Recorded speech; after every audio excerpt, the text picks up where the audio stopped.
Lord, I just thank you for the spontaneous times that you just overwhelm us with love, and it just throws us off completely. I love it.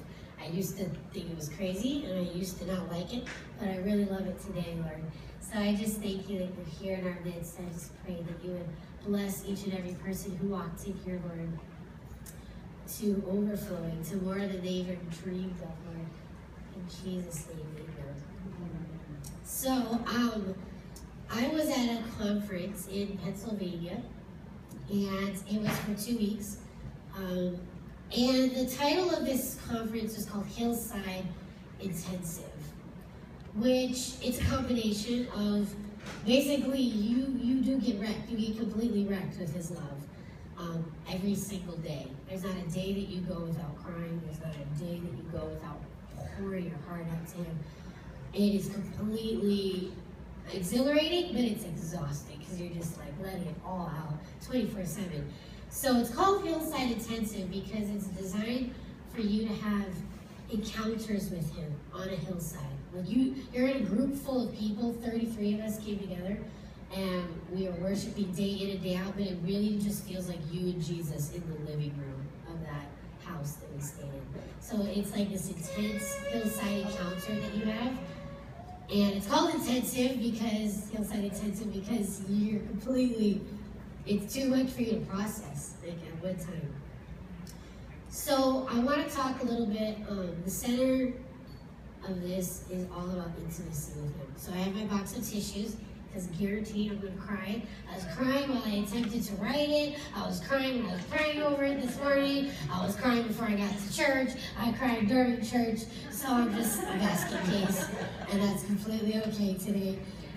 So this thing called intimacy with Jesus, this is the very first thing that they talked about, first day. We had classes throughout the whole day. Every morning at 9, we would worship as a group for however long he wanted us to worship. And then we would go to class when he was like, okay, now it's time for you to go to class. And then at night, we would worship again at 7, and we'd keep going and going and going until we felt he said stop. Everybody lost their voice at least 4 times. So we were just completely singing 24/7. So the first day, the speaker talked to us, and as I was praying earlier, it was this phrase that he said, you know, we're busy in life. We have so many things that we're doing. We've got our to-do list. We have our things we're trying to tackle. We have our families to try to take care of. We're at work. We're at school. We're always busy. We live in a fast-paced life. And he said, if anybody can relate to this, raise their hand. You know, all of us are like, really? Only 5 of you guys? Only okay, I think the majority of you guys would be like, yeah, my life is crazy. And the beauty of it, though, is he was like, but all those layers, underneath all of it, is this ache to know Jesus more than anything in the world. And when he said that, I was reminded of physical aches. Like, it's literally like your heart groans because you were made in his image. You were made to be the object of his love. And when you start to feel his love, you can't help but respond to it. And so it's like under all the layers of busyness and all the layers of stress in life, there is this crazy, intense desire to be with him all the time. So we all raise our hands to that. And you know, our chests were hurting. We really felt like just this crazy burning in our hearts. And so that's what this focal piece was all about, springing out of this intimacy with him. And as he was talking about this lifestyle of intimacy, you know, he asked, how many of you guys are used to, you know, getting up, getting ready, or getting things, your coffee, getting ready for the day. You spend 30 minutes, maybe an hour if your schedule lets you with Jesus, just enough to get something for the day, or you're attempting to read the word, and the kids are crying in the back, or you're like, oh, to-do list, and the light bulb goes off, and you quickly get distracted. So we try to make these times for him in the morning. Some of us are night people, so maybe we try to do it at night. And the speaker said, what if our lives, if you took 200 times during the day to just gaze on him for 10 seconds? And how would that be different than trying to cram in that time with him in the morning? And so it's this idea of like, we often compartmentalize our lives. We put Jesus in the box, we put God He's over there. We got work here. We got kids here. We got marriage here. We got crazy best friend who doesn't like me today. We got work over here. We got school. We got fight that happened last night with the hubby, and I'll deal with that later. You know, we have all these boxes in our lives, and Jesus wants to invade every single one of those boxes. And so it's this idea of gazing on him, taking 10 to 15 seconds out of your day all the time to refocus and being like, this is a crazy hectic day. What do you think about it? What do you think? Are you running around up there with your to-do list? How do you feel about this day? So it's just this constant connection. And the guy who was speaking, he was a guitar player. He was a worship leader. And he said it got to the point where his life got so busy that he took like a capo, and he stuck a capo in every single room in his house, on his dashboard, wherever he went, as a reminder of that intimacy. And whenever he would see it, he would pick up his guitar and he would rock out for about, I don't know, sometimes 10 seconds, sometimes turned into 2 hours. But it was a physical reminder of how Jesus longs to be in that place of intimacy with you all throughout the day, no matter how crazy your day looks. So I was like really trying to meditate on that, because I was definitely one of those that, yep, 30 minutes, an hour, let's get it in. Sometimes I wake up late, then it's 20 minutes. And then I'm living for my Saturdays where maybe I can spend 2 hours with him in the morning if everything else, you know, falls into place. So it was like living for these moments with him, and he was like, that's not how I created you to live at all. I want to be in every moment of every day. Whether you're changing the oil, I want to be in that with you. I want to be in that moment. Or I can't change the oil, so I look my husband doing. So watching him change the oil, you know. Or whether it's, you know, you're at work and you have 10 minutes just getting things ready. He wants to be in that moment. He wants to be in every moment of your life. And it was just cultivating this closeness. And as we took a look at Jesus' life, he lived for 33 years. 30 of those years, he spent doing everyday stuff. Working as a carpenter, getting close to his father, doing everyday mundane things. But in those mundane things, he was cultivating a crazy, intimate connection with his dad to prepare him for just three years of ministry. So I'm going to look at my life and I'm like, what am I doing? Like, am I cultivating this lifestyle of intimacy and then spending like that little amount of time going out and launching and doing what he wants me to do? Or is it the other way around? Am I doing 30 years? 3 years intimacy with Jesus. Like, which way was it for me? And it really felt like the 30 years doing. So if Jesus sets the tone and he spent 30 years just basking in his Father's presence, getting to know him, reading, you know, just being with him in prayer and meditation, just walking everyday life, when he was cutting the table, just, I love you, I just want to serve you. Those everyday things that may seem kind of boring. And it equipped him to do what he came to do, to die for us, to go to that ultimate place where that was his ultimate mission. But he spent this huge lifestyle of intimacy to prepare for that. And so we were really challenged the first day to look at our lives and look at our hearts and ask, you know, God, please break off that cycle of striving. Because we live in a world that strives. Whether we're striving to do something within work, or striving to get out of the legal system, or striving to prove something, or striving for acceptance, or striving for his love. We do that all the time, don't we? Try to do things to earn his love. We can't. It's impossible.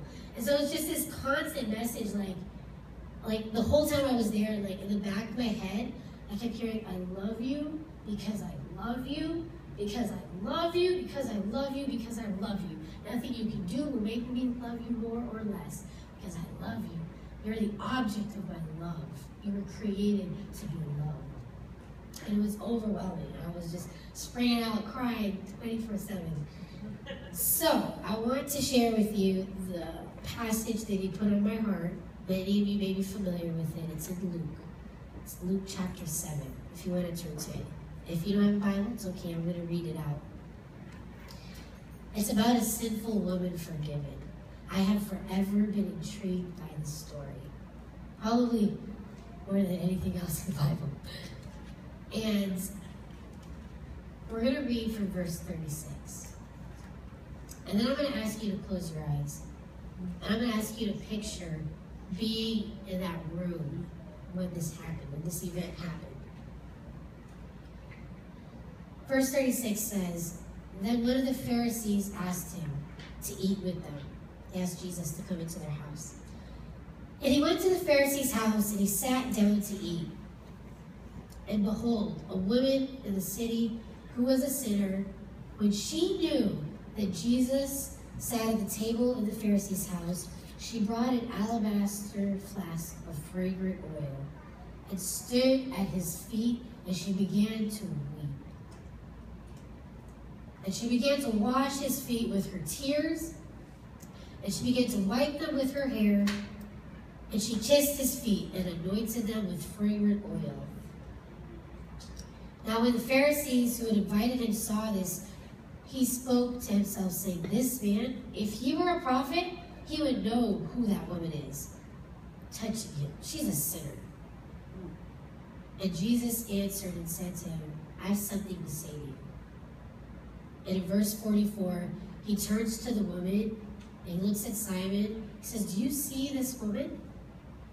I entered your home and you gave me no water for my feet. But she washed my feet with her hair, her tears. She wiped them with her hair. You gave me no cloth. You gave me no towel. You gave me no kiss. But this woman, she hasn't stopped kissing my feet from the moment she came in. You did not anoint my head with oil, but this woman has anointed me with fragrant oil. Therefore I say to you, her sins, which were many, are forgiven, and she loved much. But to whom little is forgiven, the same loves little. So he turns to her, he looks her dead in the eye. He defends her publicly in front of that entire room, and he says, your sins are forgiven. Those at the table sat around him. They said to themselves, who is this? He even forgives sins. He didn't care. He didn't even respond to what they had to say. He kept his gaze on her, and he said to the woman, I imagine he picked her up, and he says, your faith has saved you. Go in peace.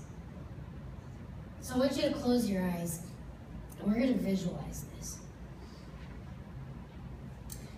Luke, who wrote this book, he talks about this woman, but he doesn't give her a name. He just says sinner. Perhaps she was a prostitute, we don't know.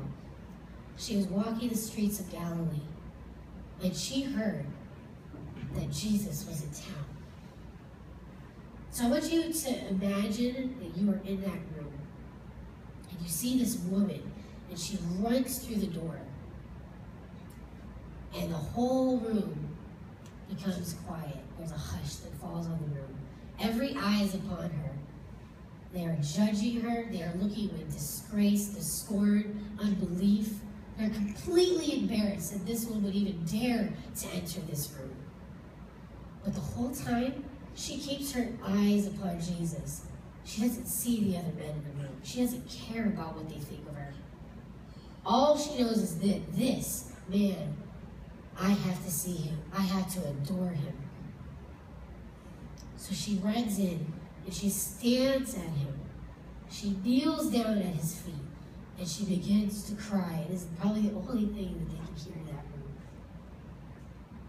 Her warm tears drop one by one onto his feet. And then she quietly unties her hair, which is a public act that was back then considered disgraceful for any woman. And with her long tresses, she begins to wipe his dusty feet. Now he's walking barefoot. I imagine that his feet are covered in dirt, covered in just grime. She begins to wash them, and then she begins to kiss them. And with that flask of perfume, she pours it out. And it says that this perfume probably cost her at least a year to save up. It was very costly perfume. And what got me the most is that this was one of the most beautiful acts of worship that I could ever find in the Bible. And he defends her. So all these guys are going crazy, and he doesn't care. He just looks at her, he defends her, and he carries her up, and he says, I am in love with what you did. You honored me. You're respecting me. You can open your eyes.